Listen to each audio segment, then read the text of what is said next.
सीने को कीने से साफ रखिए। एक हदीस मुस्नद अहमद हदीस नंबर 12697, यतलु अलैकुमुलान रजुलुन मिन अहलिल जन्नह, लोगों देखो जन्नती आ रहे हैं। एक सहाबी आए, वजू बनाया, वजू बनाने के बाद और उन्होंने क्या किया, जूता चप्पल लेकर आ गए और जूता चप्पल अंदर लेकर आए। इससे यह मसला निकला, जूता चप्पल रखने का रेक मस्जिद के अंदर होना चाहिए।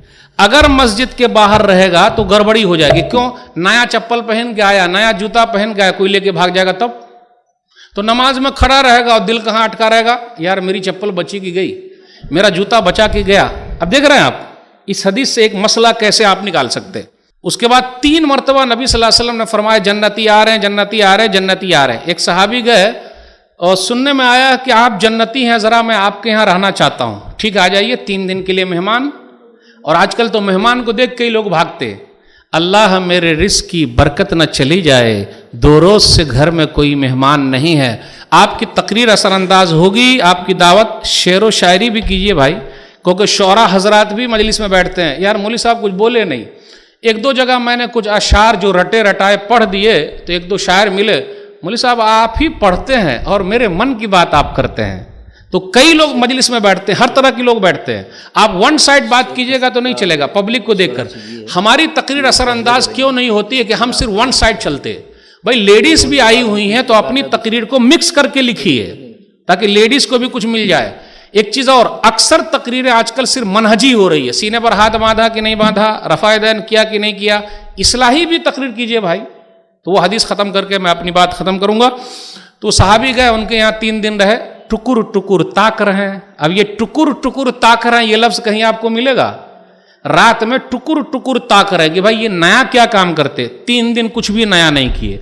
तो सहाबी ने कहा मैं तो और अच्छा हूं। अच्छा, फिर जाने लगे तो कहा भाई मेरे भाई सुन ले भाई, सुन ले, कुछ नया काम मैं नहीं करता, लेकिन अल्लाह ताला किसी भी मुसलमान भाई को जो कोई भी नेमत देते अपने सीने में मैं कीना नहीं रखता। तो साहबी ने कहा हाज़िहिल्लती बलगत बिक वही अल्लती ला नुतीक, भाई यही तो खूबी है जो आपके अंदर है और मैं अपने अंदर नहीं पाता। तो मेरे भाइयों, रिजल्ट अल्लाह के ऊपर छोड़ दीजिए, अपनी तकरीर असरअंदाज बनाइए, लिखते रहिए, पूरी तकरीर को लिखिए A to Z।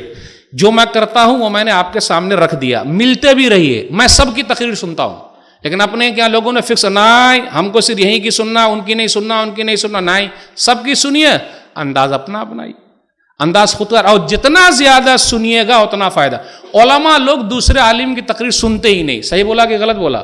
नहीं भाई, लेकिन मैं साउथ वगैरह में देखा, अल्हम्दुलिल्लाह अल्हम्दुलिल्लाह उलमा खुद आते हैं, और आप लोगों के यहाँ भी गुजरात में सब सुनने के लिए आते। बातें वही होगी लेकिन कुछ चीज़ें आपको यूनिक मिल जाएगी। तो ये चंद बातें मैंने आपके सामने रखी। आखिर में आप लोगों से माजरत करता हूँ, मेरी उर्दू ज़रा ख़राब है, इसलिए उस पर मत जाइएगा। जो पैगाम मैंने दिया, कुछ चीज़ें अगर अच्छी रही तो दुआ कीजिएगा, अल्लाह ताला हम सब के गुनाहों को माफ़ फरमा दे, बैठने को कबूल फरमा ले। आमीन। वस्सलाम अलैकुम व रहमतुल्लाहि।